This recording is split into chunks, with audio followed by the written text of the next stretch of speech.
Maayong adlaw sa atong tanan. Ania na pud kita sa laing episode sa Quick Math Tutorials. Ug karong adlawa, atong matun-an ang combinations. Ang combination kay it determines the number of possible arrangement in a collection where the order of the selection does not matter. Buot pasabot, kaning combination, mao na pud ni ang number sa posible nga mga arrangement where ang order or ang pagkasunod-sunod sa pag-arrange kay dili importante.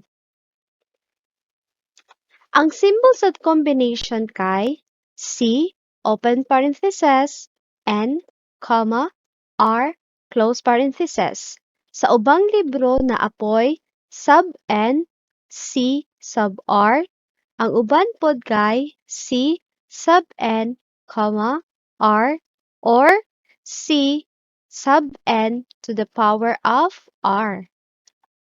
Kung ato ning basahon sila, ang pagbasa ani kay combination of n objects taken are at a time. So parehas ni silang upat. Ang formula sa combination kay isa lang jud ka buok. Kung ang permutation kay upat, diri sa combination isa lang. So mao kini.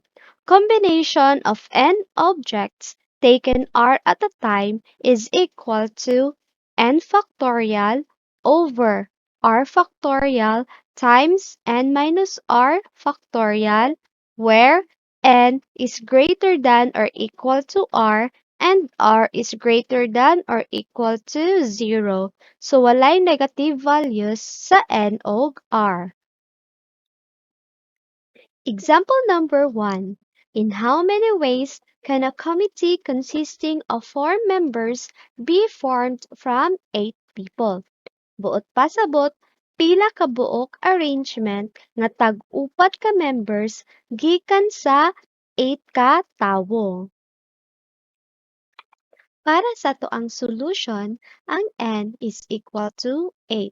Tungod kay ang given kay 8 people. Ang r is equal to 4. Tungod kay ang ato mang i-arrange kay ang 4 members. Karon, gamiton na nato ang formula sa combination. So mao kini. Combination of n objects taken r at a time is equal to n factorial over r factorial times n minus r factorial. Ang ato sunod buhaton kay atong i-substitute ang value ni n ug ni r. So mahimo na ang n mahimog 8. Ang r na mahimunag 4, which is equal to ang n factorial mahimunag 8 factorial over ang r factorial mahimunag 4 factorial. Ang n minus r mahimunag n minus 4 factorial. Ang sunod na buhaton kay atong i-minus ang sulod sa parentheses. So kaning sa taas, kopyahon lang nato ug kani pong 4 factorial ato lang kopyahon. 8 minus 4, which is equal to 4. Then the factorial. Ang sunod natong buhaton kay atong i-simplify ang 8 factorial. 8 factorial buot pasabot, atong i-times gikan ni 8 padulong ni 1. Ang 4 factorial atong i-times gikan ni 4 padulong ni 1 ug parehas gapon ang 4 factorial atong i-times gikan ni 4 padulong ni 1. So sumpay ra ni sila aton ning i-times tanan. Para gamay ra ang atong i-times, pwede nato i-cancel ang parehas nga number nga naa sa taas ug naa sa ubos. Parehas aning 4. Naa man siya sa taas, napud siya sa ubos, so pwede nato siya ma-cancel. Kani pong 3, kaning 2, ug kaning 1. So ang ato na lang i-times kay ang 8 times 7 times 6 times 5, which is equal to 1,680.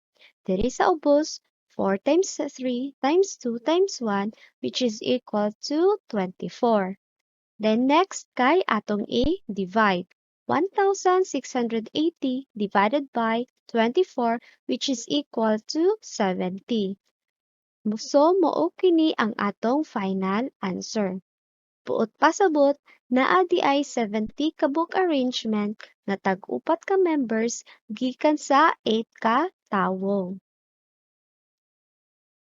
Therefore, there are 70 possible ways that a committee consisting of 4 members be formed from 8 people.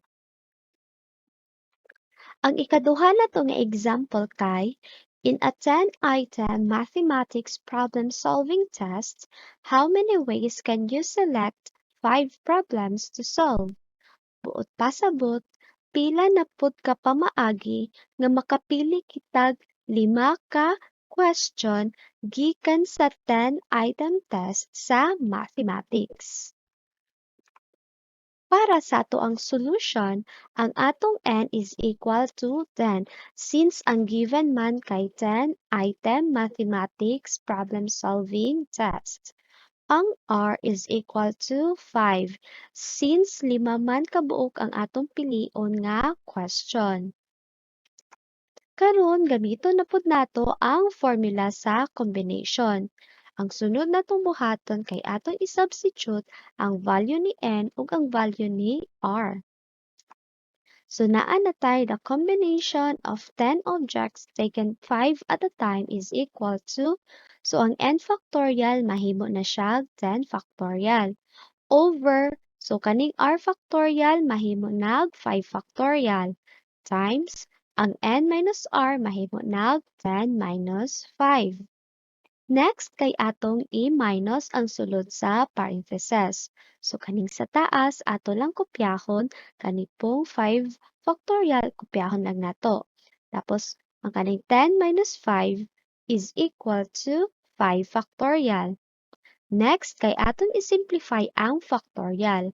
Ang 10 factorial put pasabot ana mag-multiply tag 10 padulong sa 1. Ang 5 factorial, 5 times 4 padulong sa 1 ug ang 5 factorial parehas lang gikan ni 5 padulong ni 1. Sunod para gamay na lang ang aton i-times, atong i-cancel ang parehas na number nga anaa sa taas ug sa ubos. So canceling 5, 4, 3, 2, and 1. So, ang ato na lang i-times kay 10 times 9 times 8 times 7 times 6 which is equal to 30,240. 5 times 4 times 3 times 2 times 1 which is equal to 120. Kung ato ni siyang i-divide, ang answer nato kay 252. So, mao kini ang atong final answer. Therefore, naa di ay ka 252 ways nga makapili tag 5 ka problem to solve from the 10-item mathematics problem-solving test. Para sa atong ikatulo nga example, how many different sets of 5 cards each can be formed from a standard deck of 52 cards? So, buot pasabot, pila na pud kaha ang atong maporma nga 5 ka cards gikan sa 52 ka mga baraha. Para sa to ang solution, ang n is equal to 52 since ang baraha man kay naay 52 ka buok cards. Mao kini ang atong given. Ang r is equal to 5 since ang ato mang pilion or atong igrupo kay 5 daw ka buok cards. So, gamiton na nato ang formula sa combination. Dayon ang next na buhaton kay substitute nato ang value ni n ug ang value ni r. So, naa na tay C. So, ang n nahimo na 52, ang r nahimo na 5, which is equal to ang n factorial nahimo nag 52 factorial. Ang r factorial nahimo nag 5 factorial. Ang n minus r nahimo nag 52 minus 5. Then, ang ato sunod buhaton, i-minus nato ang naa sa sulod sa parentheses. So, kopyahon lang nato ang sa taas, 52 factorial, kopyahon po din 5 factorial, tapos ang 52 minus 5 which is equal to 47 factorial. Sunod na itong buhaton, atong isimplify ang mga factorial. So, naatay ang 52 factorial, naatay 52 times 51. So, kung ato ni siyang ilampos gikan ni 1, taas na kaayo. So, murag dili na siya kaigo. Why not? Kung ang kaning 52 factorial, naatay 52 times 51 times 50, 49, 48, taman lang sa 47 factorial. Gituyo nato nga tama na siya sa 47 factorial since naamang pud gud tayo 47 factorial sa ubos para ato na dayon na siyang makancel. Diba pwede nato makancel ang parehas nga number nga naa sa taas ug sa ubos. So, mooning tama lang ta sa 47 factorial para dili na kayo siya taas. So, diri pod sa ubos, atong i-simplify ang 5 factorial. So, natay 5, 4, 3, 2, 1. Ang 47 factorial, dili na nato siya i-extend. Ato na siyang kopyahon para makancel nato diri pod sa taas. So, karon ato nang na-simplify ang factorial, so pwede na ta mag-cancel. So, mag-cancel ang 47 factorial o kanipong 47 factorial. So, ang ato na lang i-multiply kay kaning 52 taman sa 48, which is equal to 311,875,200 over, so 5 times 4 padulong ni 1, which is equal to 120. Kung i-divide nato ning duha, ang answer kay 2,598,960. Ug mao kini ang atong final answer. Para sa ato ang last example, how many polygons can be possibly formed from 6 existing points on a plane, no 3 of which are collinear? So, before nato ni isolve, ato sang i-define unsa dining polygon. If naka-remember mo, ang polygon, poly meaning many or daghan. Ang gon meaning ana kay side. So kung atong isumpay, many sides or daghan nga side. So isa sa example sa polygon, so nag-una gyud ang kanang three-sided. Munang gitawag nato triangle or the three-sided. Di ba wala may polygon nga two-sided? Nag-una gyud ta sa three-sided or which we call triangle. Next, ang four-sided mo natong gitawag nga quadrilateral. Ang five-sided mo natong gitawag nga pentagon. Ang six-sided mo na atong gitawag nga hexagon, ang seven, heptagon, and so on. So, diri sa ato ang problem, given daw ang unom kabuok nga points on a plane, pila daw kabuok polygon ang atong pwede nga maporma gikan aning unom kabuok nga points. So, di ba pwede ta makaporma og triangle, quadrilateral, pentagon, hexagon. So, dili na pwede ang heptagon since 6 raman ka points. So, tama na ta sa hexagon. So, para sa to ang solution, ang n is equal to 6 since naamay unom kabuok nga mga points. Sunod, ang atong r, ang pinakauna man gyud nga type sa polygon kay triangle mo ng 3. So, pwede po ta makaporma og quadrilateral mo ng 4-sided. Then, the pentagon or the 5-sided. Then, the hexagon, the 6. So, dili na ta mo maabot sa 7 since 6 points raman ang given. So, kanira sila. So, ang atong buhaton, atong isolve di ay ang combination sa triangle mo aning 6 ka points dayon 3-sided or the triangle plus ang combination pod sa quadrilateral or the 4-sided plus ang combination sa 5-sided or the pentagon, and then last kay ang para sa hexagon. So to solve this one, atong gamiton ang formula sa combination. So we have n factorial or substitute, we have 6 factorial. So 6 factorial ni tanan sa taas kay n factorial raman ni, di ba? Tapos sa ubos, r factorial. So ang r na to which is equal to 3. So muna nahimog 3 factorial times n minus r or 6 minus 3. Diri pod ang r na to is 4 factorial. So ang n minus r kay 6 minus 4. Diri pod ang r na to kay 5. So mo na nahimog 5 factorial. Tapos ang n minus r kay 6 minus 5. Diri pod sa pinakalasan ang r nato kay 6. So mo ni nahimog 6 factorial. Tapos ang n minus r kay 6 minus 6. Next kay kopyahon lang tanan ang naa sa taas. Diri kopyahon lang si 3 factorial.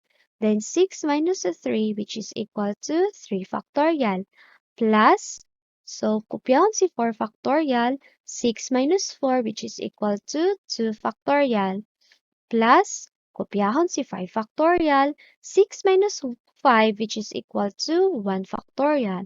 Kopyahon si 6 factorial ug ang 6 minus 6 kay parehas ra 6 minus 6 which is equal to 0 factorial. Sunod ato nang i-simplify ang mga factorial. So si 6 factorial, taman lang siya sa 3 factorial para ma-cancel nato pong 3 factorial sa ubos. Diri po sa ikaduha, taman ang 6 factorial, taman lang siya sa 4 factorial para ma-cancel nato ang 4 factorial pod sa ubos. Diri po sa ikatulo, ang 6 factorial, taman lang siya sa 5 factorial since na may 5 factorial sa ubos. Ug sa pinakalasan, wala lang tayo i-extend since ma-cancel man ni nato ang 6 factorial. Parehas man siya nga naa sa taas ug nasa ubos. So cancel ni mga parehas, kanipod, ani o ani. So 6 times 5 times 4 which is equal to 120. 3 times 2 times 1 which is equal to 6. Plus 6 times 5, 30. 2 times 1, 2. So, kani 6 na lang ang nabilin. Then sa ubos pod kay 1. So, diri since na-cancel naman ni, so 1 na lang ni nabilin diri. Then ang 0 factorial is equal to 1 ra na. So, morning 1 divide 1, 1 na lang siya diri. So 120 divided by 6 which is equal to 20. 30 divided by 2, 15. 6 divided by 1, 6. So copy lang din ang 1. Tapos i-plus na din nato tanan. 20 plus 15 plus 6 plus 1 which is equal to 42. Ug mao na kini ang atong final answer. Para sa ato ang summary, karon nga session atong natun-an ang combination. Ug mao kini ang iyahang formula, isa lang kabuok. C or the combination of n objects taken r at a time is equal to n factorial over r factorial times n minus r factorial. Ug diha natapos ang atong leksyon. Kung imong nagustuhan ang video, paki-click sa like button. Kung naamoy mga pangutana, paki-type sa comment section. Ug para makasubay sa umaabot na mga video, paki-click sa subscribe button. Thank you! Bye! Tell me pretty lies, look me in the face. Tell me that you love me, even if it's